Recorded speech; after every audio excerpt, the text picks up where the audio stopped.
नमस्कार दोस्तों, आपका स्वागत है आपके अपने YouTube चैनल भावना बुक स्टोरी में।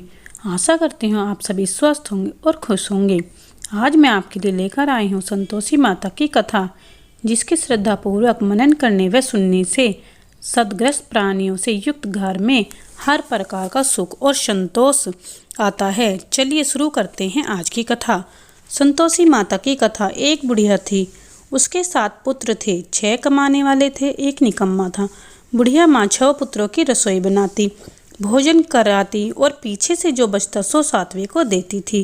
परंतु वह बड़ा भोला भाला था, मन में कुछ विचार न करता था। एक दिन अपनी बहू से बोला, देखो मेरी माता का मुझ पर कितना प्यार है। वह बोली, क्यों नहीं, सबका झूठा बचा हुआ तुमको जो खिलाती है। वह बोला, भला ऐसा भी कहीं हो सकता है, मैं जब तक आंखों से न देखूं मान नहीं सकता। बहू ने हंसकर कहा, तुम देख लोगे तब तो मानोगे। कुछ दिन बाद बड़ा त्योहार आया। घर में 7 प्रकार के भोजन और चूरमा के लड्डू बने। वह जांचने को सिर दर्द का बहाना कर पतला सा कपड़ा ओढ़कर रसोई घर में सो गया और कपड़े में से सब देखता रहा। 6 भाई भोजन करने आए। उसने देखा माँ ने उनके लिए सुंदर सुंदर आसन बिछाए हैं, 7 प्रकार की रसोई परोसी है। वह आग्रह करके जिमाती है। 6 भाई भोजन कर उठे तब माता ने उनकी झूठी थालियों में से लड्डू के टुकड़ों को उठाया और एक लड्डू बनाया। झूठन साफ कर बुढ़िया माँ ने पुकारा, उठो बेटा, 6 भाई भोजन कर गए, अब तू ही बाकी है, उठने कब खाएगा। वह कहने लगा, माँ मुझे भोजन नहीं करना, मैं परदेश जा रहा हूँ। माता ने कहा, कल जाता हो तो आज ही जा। वह बोला, हाँ हाँ आज ही जा रहा हूँ। यह कहकर वह घर से निकल गया। चलते समय बहू की याद आई। वह गौशाला में कंडे थाप रही थी। वहाँ जाकर उससे बोला, दोहा हम जावें परदेश को, आवेंगे कुछ काल, तुम रहियो संतोष से, धर्म आपनो पाल। वह बोली, जाओ पिया आनंद से, हमरो सो छटाए, राम भरोसे हम रहें, ईश्वर तुम्हें सहाय। देह निशानी आपने देख धरू में धीर, सुधी हमरी मति बिसरियो, रखियो मन गंभीर। वह बोला, मेरे पास तो कुछ नहीं है, यह अंगूठी है, सो ले और अपनी कुछ निशानी दे। वह बोली, मेरे पास क्या है, यह गोबर भरा हाथ है, कहकर उसकी पीठ पर गोबर के हाथ की थाप मार दी। वह चल दिया। चलते चलते दूर देश में पहुंचा। वहां पर एक साहूकार की दुकान थी। वहां जाकर कहने लगा, भाई मुझे नौकरी पर रख लो। साहूकार को जरूरत थी। बोला, रह जा। लड़के ने पूछा, तनख्वाह क्या दोगे। साहूकार ने कहा, काम देखकर दाम मिलेंगे। साहूकार की नौकरी मिली। वह सवेरे 7 बजे से रात तक नौकरी बजाने लगा। कुछ दिनों में दुकान का सारा लेन देन, हिसाब किताब, ग्राहकों को माल बेचना, सारा काम करने लगा। साहूकार के 7-8 नौकर थे। वे सब चक्कर खाने लगे कि यह तो बहुत होशियार बन गया है। सेठ ने भी काम देखा और 3 महीने में ही उसे आधे मुनाफे का साझीदार बना लिया। वह 12 वर्ष में ही नामी सेठ बन गया और मालिक सारा कारोबार उस पर छोड़कर बाहर चला गया। अब बहू पर क्या बीती सो सुनो। सास ससुर उसे दुख देने लगे। सारी गृहस्थी का काम करने, उसे लकड़ी लेने जंगल में भेजते। इसी बीच घर की रोटियों के आटे से जो भूसी निकलती, उसकी रोटी रख दी जाती और फूटे नारियल की नरेली में पानी। इस तरह दिन बीतते रहे। एक दिन वह लकड़ी लेने जा रही थी कि रास्ते में बहुत सी स्त्रियां संतोषी माता का व्रत करती दिखाई दी। वह वहां खड़ी होकर कथा सुनकर बोली, बहनों, यह तुम किस देवता का व्रत करती हो और इसके करने से क्या फल मिलता है? इस व्रत के करने की विधि क्या है? यदि तुम अपने इस व्रत का विधान मुझे समझाकर कहोगी तो मैं आपका बड़ा एहसान मानूंगी। तब उनमें से एक स्त्री बोली, सुनो, यह संतोषी माता का व्रत है।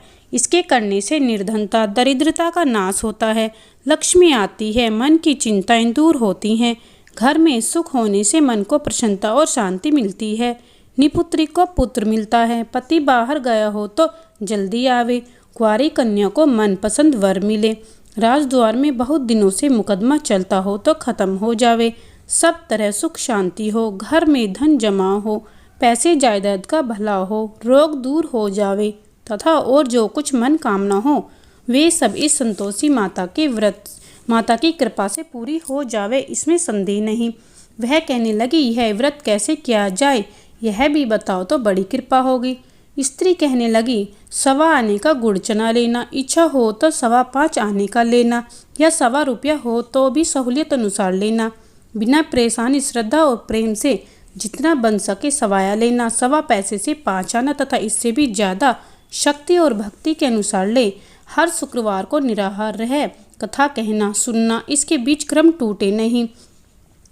लगातार नियम पालन करना। सुनने वाला कोई न मिले तो घी का दीपक जला उसके आगे जल का पात्र भर कर रखना और कथा कहना, परंतु नियम न टूटे। जब तक कार्य सिद्ध न हो नियम पालन करना और कार्य सिद्ध हो जाने पर व्रत का उद्यापन करना। 3 मास में माता फल पूरा करती है। यदि किसी के खोटे ग्रह हो तो भी माता वर्ष में अवश्य कार्य को सिद्ध करती है और कार्य सिद्ध होने पर चाहिए, बीच में नहीं। उद्यापन में 2.5 सेर आटे का खाजा तथा इसी परिणाम से खीर चने का साग करना। 8 लड़कों को भोजन कराना। जहाँ तक मेरे देवर जेठ भाई बंधु कुटुंब के लड़के लेना, न मिले तो रिश्तेदारों और पड़ोसी के लड़के बुलाना, उन्हें भोजन कराना। यथाशक्ति दक्षिणा दे माता का नियम पूरा करना। उस दिन घर में कोई खटाई न खाए। यह सुन बुढ़िया के लड़के की बहू चल दी। रास्ते में लकड़ी के बोझ को बेच दिया और उन पैसों से चना ले माता के व्रत को तैयार होकर आगे चली और सामने मंदिर देख पूछने लगी, यह मंदिर किसका है? सब कहने लगे, संतोषी माता का मंदिर है। यह सुन माता के मंदिर में जा माता के चरणों में लौटने लगी। दीन होकर विनती करने लगी, माँ मैं निपट मूर्ख हूँ, व्रत के नियम कुछ जानती नहीं, मैं बहुत दुखी हूँ। हे माता जगजननी, मेरा दुख दूर कर, मैं तेरी शरण में हूँ। माता को दया आई। एक शुक्रवार बीता कि दूसरे शुक्रवार को ही उसके पति का पत्र आया और तीसरे को उसका भेजा हुआ पैसा भी आ पहुँचा। यह देख जेठानी मुँह सिकोड़ने लगी, इतने दिनों में इतना पैसा आया, इसमें क्या बड़ाई है? लड़के ताना देने लगे। काकी के पास अब पत्र आने लगा, रुपया आने लगा। अब तो काकी की खातिर बढ़ेगी, अब तो काकी बुलाने से भी नहीं बोलेगी। बेचारी सरलता से कहती, भैया पत्र आवे रुपया आवे तो हम सबके लिए अच्छा है।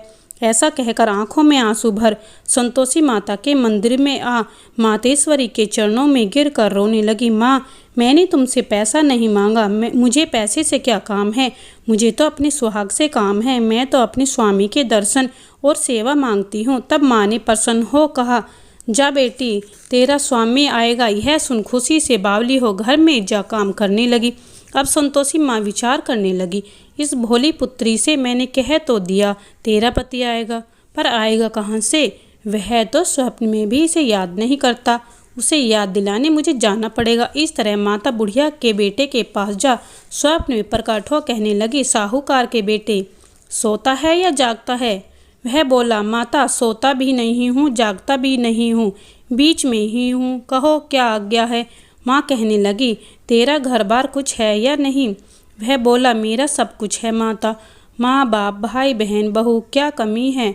माँ बोली, भोले पुत्र तेरी स्त्री घोर कष्ट उठा रही है, माँ बाप उसे दुख दे रहे हैं, वह तेरे लिए तरस रही है, तो उसकी सुधि ले। वह बोला, हाँ माता यह तो मुझे मालूम है, परंतु जाऊं तो जाऊं कैसे? परदेश की बात है, लेन देन का कोई हिसाब नहीं, कोई जाने का रास्ता नजर नहीं आता, कैसे चला जाऊं? माँ कहने लगी, मेरी बात मान, सवेरे नहा धोकर माता का नाम ले, घी का दीपक जला, दंडवत कर दुकान पर आ बैठना। देखते देखते तेरा लेन देन सब चुक जाएगा, जमा माल बिक जाएगा, सांझ होते होते धन का ढेर लग जाएगा। जब सवेरे बहुत जल्दी उठ उसने लोगों से अपने सपने की बात कही तो वे सब उसकी बात को अनसुना कर खिल्ली उड़ाने लगे। कहीं सपने भी सच होते हैं? एक बूढ़ा बोला, देख भाई मेरी बात मान, इस तरह साँच झूठ कहने के बदले देवता ने जैसा कहा वैसा करना, तेरा इसमें क्या जाता है? अब बूढ़े की बात मान वह नहा धोकर संतोषी माता को दंडवत कर घी का दीपक जलाकर दुकान में जा बैठा। थोड़ी देर में वह क्या देखता है, देने वाले रुपया लाए, लेने वाले हिसाब लेने लगे। कोठे में भरे सामानों के खरीदार नगद दाम में सौदा करने लगे। शाम तक धन का ढेर लग गया। माता का यह चमत्कार देख खुश हो मन में माता का नाम ले घर ले जाने के वास्ते गहना कपड़े खरीदने लगा और वहाँ के काम निपट तुरंत घर को रवाना हुआ। वहाँ बहू बेचारी जंगल में लकड़ी लेने जाती, लौटते वक्त माता जी के मंदिर में विश्राम करती। वह तो उसका रोज रुकने का स्थान ठहरा। दूर धूल उड़ती देख वह माता से पूछती है, हे माता यह धूल कैसी उड़ रही है? माँ कहती है, हे पुत्री तेरा पति आ रहा है। अब तू ऐसा कर, लकड़ियों के 3 बोझ बना ला, एक नदी किनारे रख, दूसरा मेरे मंदिर पर और तीसरा अपने सर पर रख। तेरे पति को लकड़ी का गट्ठा देखकर मोह पैदा होगा, वह यहाँ रुकेगा, नाश्ता पानी बना खाकर माँ से मिलने जाएगा। तब तक तू लकड़ी का बोझ उठाकर जाना और बीच चौक में गट्ठा डालकर 3 आवाज़ें जोर से लगाना। लो सासू जी, लकड़ियों का गट्ठा लो, भूसी की रोटी दो और नारियल के खोपड़े में पानी दो। आज कौन मेहमान आया है। माँ की ऐसी बात सुन बहू बहुत अच्छा माता कहकर प्रसन्न हो लकड़ियों के 3 गट्ठे ले आई। एक नदी के तट पर, एक माता के मंदिर पर रखा। इतने में ही एक मुसाफिर आ पहुंचा। सूखी लकड़ी देख उसकी इच्छा हुई कि अब यहीं विश्राम करे और भोजन बना खा पीकर गांव को जाए। इस प्रकार भोजन बना विश्राम ले वह गांव को गया। सबसे प्रेम से मिला। उसी समय वह सिर पर लकड़ी का गट्ठा लिए आती है। लकड़ी का भारी बोझ आंगन में डाल जोर से 3 आवाज़ें देती है। सासू जी, लकड़ी का गट्ठा लो, भूसी की रोटी दो, नारियल के खोपड़े में पानी दो। आज मेहमान कौन आया है। यह सुनकर उसकी सास को अपने दिए हुए कष्टों को भुलाने हेतु कहती है, बहू ऐसा क्यों कहती है, तेरा मालिक ही तो आया है। आ बैठ, मीठा भात खा, भोजन कर, कपड़े गहने पहन। इतने में आवाज़ सुन उसका स्वामी बाहर आता है और अंगूठी देख व्याकुल हो माँ से पूछता है, माँ यह कौन है। माँ कहते, बेटा तेरी बहू है। आज 12 वर्ष हो गए जब से तू गया है, तब से सारे गांव में जानवर की तरह भटकती फिरती है, काम काज घर का कुछ करती नहीं, 4 समय आ खा जाती है। अब तुझे देखकर भूसी की रोटी और नारियल के खोपड़े में पानी मांगती है। वह लज्जित हो बोला, ठीक है माँ, मैंने इसे भी देखा और तुम्हें भी देखा। अब मुझे दूसरे कमरे की ताली दे तो मैं उसमें रहूं। तब माँ बोली, ठीक है बेटा, जैसी तेरी मर्जी, कहकर ताली का गुच्छा पटक दिया। उसने ताली ले दूसरे कमरे में जो तीसरी मंजिल के ऊपर था खोलकर सारा सामान जमाया। एक दिन में ही वहाँ राजा के महल जैसा ठाट बाट बन गया। अब क्या था, वे दोनों सुखपूर्वक रहने लगे। इतने में अगला शुक्रवार आया। बहू ने अपने पति से कहा कि मुझे उद्यापन करना है। पति बोला है, बहुत अच्छा, खुशी से करो। वह तुरंत ही उद्यापन की तैयारी में लग गई। जेठ के लड़कों को भोजन के लिए कहने लगी। उसने मंजूर किया, परंतु पीछे जेठानी अपने बच्चों को सिखलाती है, देखो रे, भोजन के समय सब ही खटाई मांगना, जिससे उसका उद्यापन पूरा न हो। लड़के जिमने आए, खीर पेट भर खाई, परंतु याद आते ही कहने लगे, हमें कुछ खटाई दो, खीर खाना हमें भाता नहीं, देखकर अरुचि होती है। बहू कहने लगी, खटाई किसी को नहीं दी जाएगी, यह संतोषी माता का प्रसाद है। लड़के उठ खड़े हुए, पैसे लाओ। भोली बहू कुछ जानती नहीं थी, सो उन्हें पैसे दे दिए। लड़के पैसे लेकर खटाई खाने लगे। यह देखकर बहू पर माता जी ने कोप किया। राजा के दूत उसके पति को पकड़कर ले गए। जेठ जेठानी मनमाने खोटे वचन कहने लगे। लूट लूट कर धन इकट्ठा कर लाया था, सो राजा के दूत उसे पकड़कर ले गए। अब सब मालूम पड़ जाएगा जब जेल की हवा खाएगा। बहू से वचन सहन नहीं हुए, रोती रोती माता के मंदिर में गई। हे माता, यह क्या क्या, हंसाकर अब क्यों रुलाने लगी। माता बोली, पुत्री, तूने उद्यापन में मेरा व्रत भंग किया, इतनी जल्दी सब बातें भुला दी। वह कहने लगी, माता भूली तो नहीं हूँ, न कोई अपराध क्या है, मुझे तो लड़कों ने भूल में डाल दिया, मैंने भूल से उन्हें पैसे दे दिए, मुझे क्षमा करो माँ।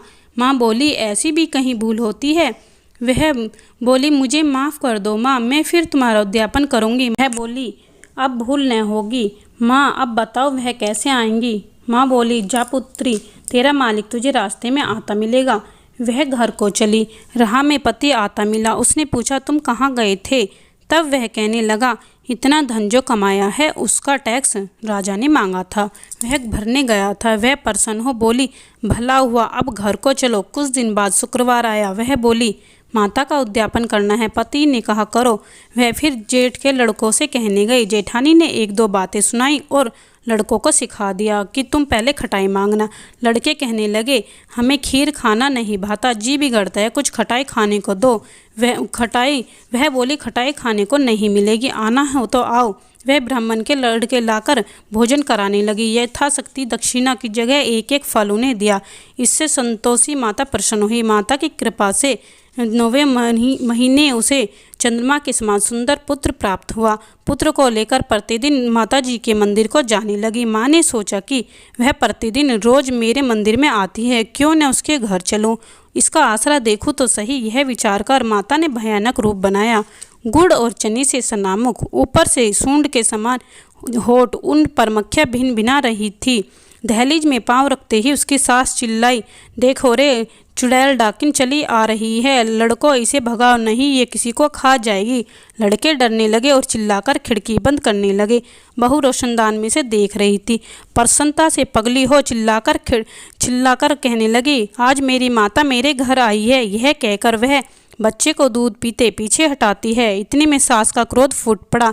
बोली, रांड इसे देखकर कैसी उतावली हुई जो बच्चे को पटक दिया।